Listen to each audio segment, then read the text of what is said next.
James, so we've got the intake off, and just the first step of course, the disassembly here, and I wanted to go over everything that I've seen so far since run across some stuff I wasn't expecting, and wanted to just keep this documented as we went along. So first we got the intake off. The intake is a 11 millimeter headed nut. It's special for the intake, and there's a couple other places where they use them, but this basically only used on the intake. And this had all exhaust manifold nuts on it, so they had the wrong hardware on it. Probably doesn't matter, but I'll throw all those away and I'll put the correct nuts on it as we go along. But so you can see, we got it all taken apart here. So I pulled the harness, the engine harness with the intake manifolds. I pull it all in one piece, so that means I have to disconnect it from some places. And one place I have to disconnect it is the DME. And if you look in there, you can kind of see some dark spots. Let's see if I can get it to pull up better on the... So there's oil in this connector to the DME. And I haven't seen that on an M54 in a long time.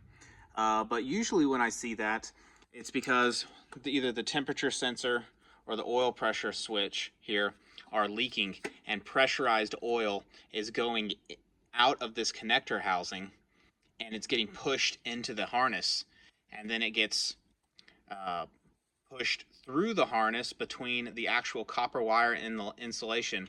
I think there's some other manufacturers that have problems with that in a similar way in coolant, but it's usually not a thing I see on M54s.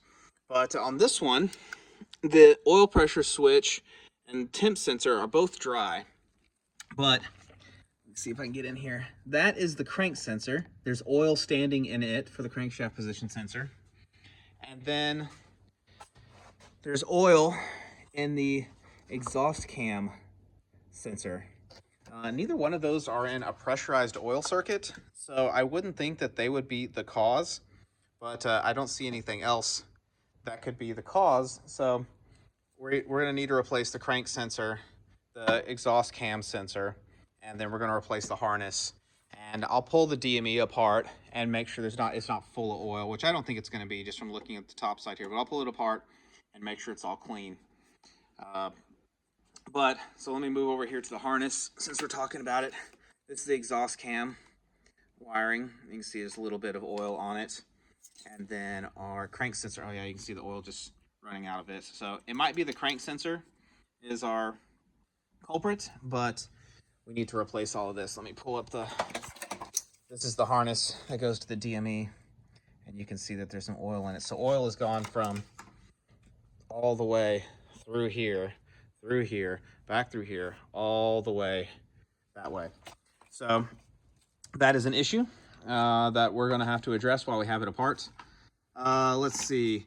We talked about mixture faults, and we assumed that maybe the first place was going to start was to flash the correct software in the DME, but also there's a vacuum cap here that's got a crack in it, and that's going to be fixed as well. We're going to replace all those.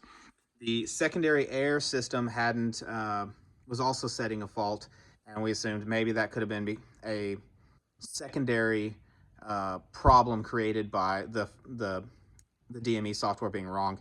But there's a valve. This valve should be clipped onto the back of the manifold, but it's connected to this vacuum line, and then it switches to allow intake vacuum to go to the solenoid, or the flap, the valve that controls the air going from the secondary pump into the exhaust. So it goes secondary pump through the valve into the exhaust, and this flap, this solenoid, controls that flap. Well, there's a filter on it from the factory. Where'd that go? Here it is. There's a filter on it from the factory, and we always just disconnect those. We just throw them away now, but I shouldn't say it's a filter. It's a check valve. It's a one-way check valve. This one was on backwards, so it wasn't even allowing intake vacuum to get to the valve. So we'll fix that as well. That's going to be at least the first step in fixing that. The crankcase vent valve is all Phoebe stuff, so we're going to get rid of that anyways. We'd already talked about that. So that's all going to be fixed. We do have some oil leakage around here, so that's the oil filter housing.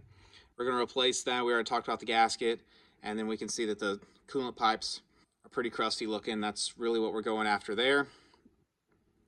There's the coolant pipes.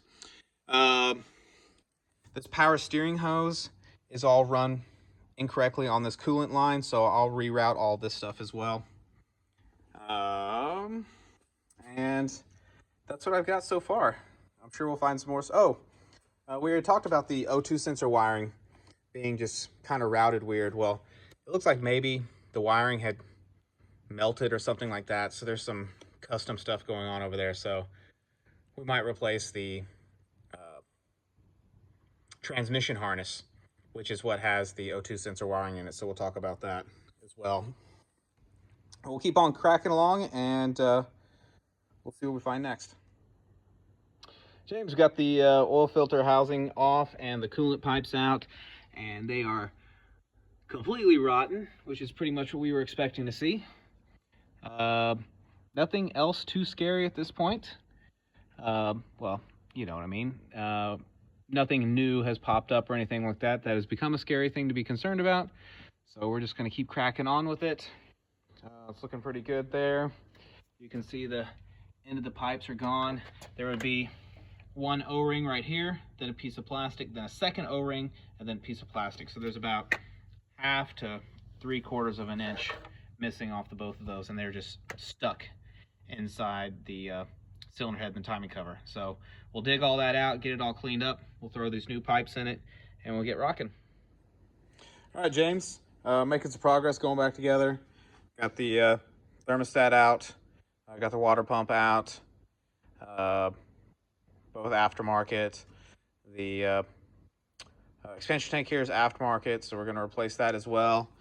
Going back together, though, did a decent amount of cleaning. I mean, I didn't detail it, but I got it at least cleaned up, so we'll be able to keep an eye out if there's any future leaks or anything like that. All the liquid you see is pretty much brake clean. It hasn't evaporated out of it yet. Got that coolant hose fixed. And yeah, we're just going back together. Nothing too wild at this point, but we're just making progress little by little.